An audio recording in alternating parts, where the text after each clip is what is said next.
den Weg raus von Städtel. Ich wollte reden von den Juden von Purim, Mechias Amalek, aber die Sachen, was ich geht reden, ich meine, ich darf reden auf eine andere Sprache, weil ich kenne nicht Yiddish, als ich geht, sie sagen auf Yiddish, die ernste Sache, was man darf reden, der Film, von der Indien von Mechias Amalek, es steht, Zohar Kudish, dass du findest meine Erev Rav. I'll start from the beginning because I want to apologize that I'm saying this in English, even though, but now I'm not in Kiryas Joel anymore. The holy, very holy village of Kiryas Joel, which I have a lot of respect for, and I love with all my heart, and I have tremendous religious devotion to that place. And I see it as a very holy place.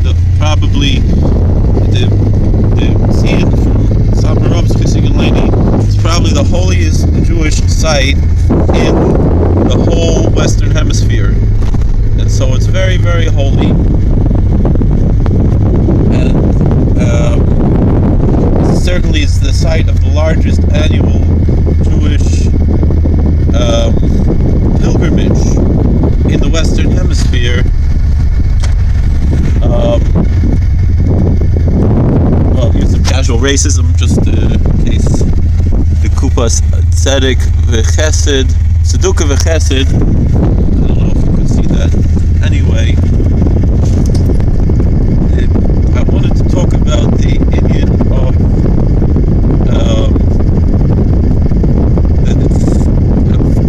Amalek. Unwittingly brings up to a tremendous amount. There's a tremendous amount of coverage of this on YouTube. Now,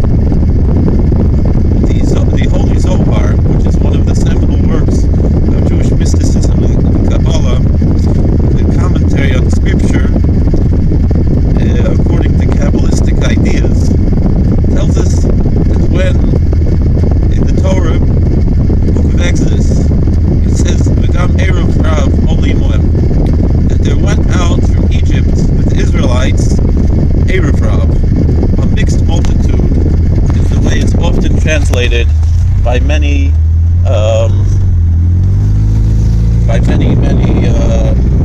translators. I want to excuse my car. Muffler is very loud, so I don't know if you're going to hear me over the muffler when I'm going up hills. I live in upstate New York, that unlike Long Island, which was flattened by glaciers during the time of the Mabul, or before the Mabul perhaps, it's not very clear from geology whether it was during the Mabul or before the Mabul that Long Island was flattened out.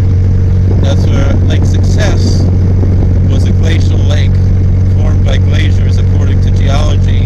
And Lake Success is, of course, where the UN first met in 1947, and the great tzaddik, Rabbi Yosef Tzvi Dushinsky, Zechusi Agen Aleinu, came to Lake Success, New York, which is very close to where I grew up as a kid, and to beg Levakish L'schanin L'fnei HaMelech that there should not be included the Yerushalmi Yidden of the Erev Rav, the holy, authentic Judaism people of the holy city of Jerusalem, who did not want to be included in the Amalekite nation that was being formed in the Holy Land when there was the invasion of the Holy Land by the Amalekites with their blue and white flags.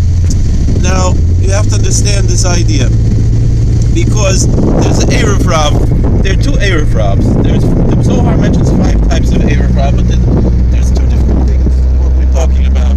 The Holy Tzaddik. Hold on, it's going to be pretty loud until I get to constant speed, because I just got on the 17.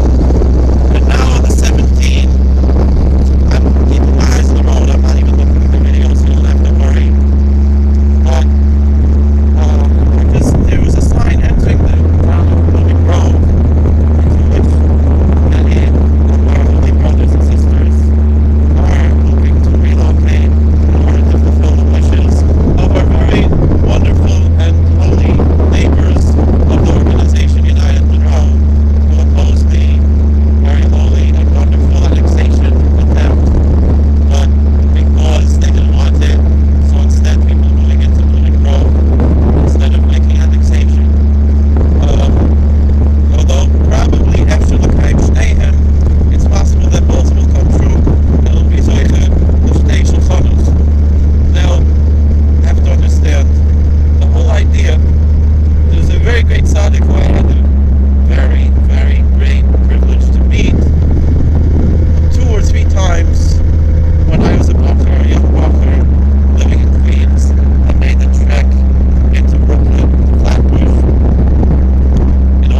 greatest Kiddush Hashem that ever happened in history was the Erev Rav, because many non-Jews convert to Judaism, and that is a great Kiddush Hashem. And the similar thing happened on Purim, that many people of the land became Jews, because the fear of the Jews fell upon them. Of course, we know the fear of the Jews is God. That like it says, Pachad Yitzchak in the Chumash as well, in the book of Genesis.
Jews on the reptilian shapeshifter issue.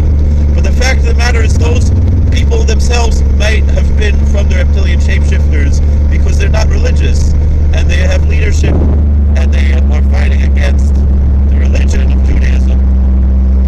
Now, and they claim to be Jews when they're in fact reptilian shapeshifters and not real Jews. Now, from the Erev Rav, they actually come. And I don't know about the shapeshifter part we have in Samuel. Why did he have to kill the sheep? Because they could shapeshift to look like sheep also, not just to look like humans. And so that is one aspect to show scripturally, and the Midrash says this, that shows that the idea of shapeshifting is associated with Amalek, and Amalek is associated with the Erev Rav.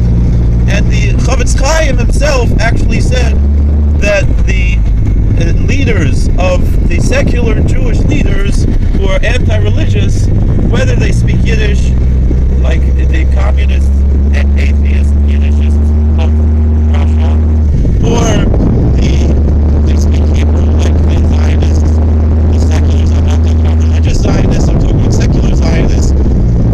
Even though religious Zionists are mistaken, they are human beings. They are not reptilian shapeshifters. But the Chavetz Chaim says are also not reptilian shapeshifters, only the leaders. Now, the Chavetz Chaim says, and Rabbi Miller also brings this,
beat the klipa of the Erev Rav of Amalek, and that is why that the Amalekites are trying very hard to stop Jews from learning Torah by bringing them into their army, and that's why we have to fight this Indian and bring more Torah, and authentic Torah that's not a hybridized Torah, but a Torah that is a Torah of only pure Torah. And in this way, through pure Torah, that is not hybridized, even the Amalekites can convert, even the Erev Rav, even, I would say, even reptilian shapeshifters can be turned around, because if they are hybrid humans, then they have already a human soul, and so their soul can be, and they have bechira chofshis, they have free will, and so they can be brought to Torah and even be fixed, rectified spiritually, and if it could happen to them, it could happen to any of us. And so the power of learning Torah, like my great ancestor, the Reptilian Rav, he learned Mishnayos all day long, and that's what we should do. Let's learn Mishnayos. I had a dream that because my bar mitzvah was on Martin Luther King Day, so I had a dream. I had a dream that the Sklener Rebbe Shlita told me as a tikkun to learn 2 parakim every day. I asked him 2 parakim of what, he said doesn't matter. So I decided to learn 2 parakim Mishnayos Bli Neder, and I tried actually to learn at least 3, sometimes more. It happened that today in my Mishnayos, learning through, I had finished Shas Mishnayos a few weeks ago, which I had done many times before, and now today on Purim I learned Masechtas Megillah. So that shows that it's Lishma. And so learning Torah Lishma, we should all be Zeiche, including me, to all do tshuva on this great day of Purim, which is a day of Slicha V'Kapara, of Shiva Zeiche, the Pinyin Beis HaMikdash, more than just